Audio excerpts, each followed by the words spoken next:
look at this Zillow report where it says 87% of homes lost value. Now, I'm just going to read some of the paragraphs out of the article. It says Zillow report claims 53% of U.S. homes lost value year over year, and says the number is even higher, sitting at 87% in DFW.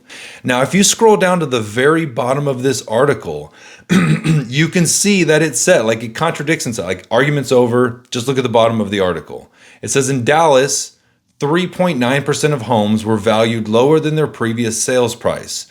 While dropping values can be concerning and lower sales prices can be downright scary, most homeowners are still gaining significant equity in their home. So as the report says, the vast majority of homes still have strong equity.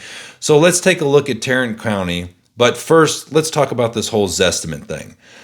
So the long story short is, the Zestimate is genuinely based off of the last advertised price.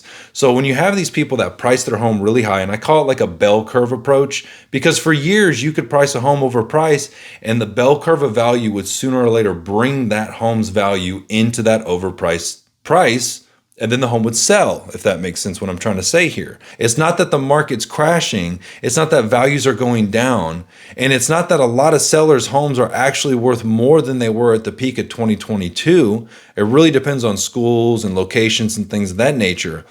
I'm gonna go off a little bit of what we're reading here, but I have a lot of sellers that I've spoke to where they think their home is worth this. And I'm like, folks, your home's never been worth that. It's literally never been worth that price. It's worth a little bit less. And it's hard for them to wrap their mind around that. And I don't necessarily know why. I mean, I kind of do. A lot of the folks that I have this conversation with and a lot of sellers that are just super passionate about this fictitious number, it's because of the Zestimates and also websites like Redfin where they have these automated values. Of course, if it's super low, they don't pay attention to that. But when it's real high, they pay attention to it. But back to what I was explaining. If the Zestimate's up here, you price your home up here, and then it reduces, and it sells for market value, well, then the AI-based model is going to say values are dropping, but that's not necessarily the case.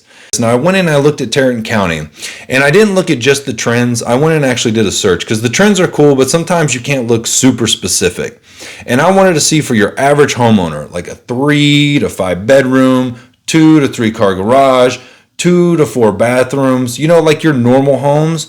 Well, if you look at that in July of 2022, the peak value was right at $400,000. Now it bottomed out in January of 2023 at $360,000.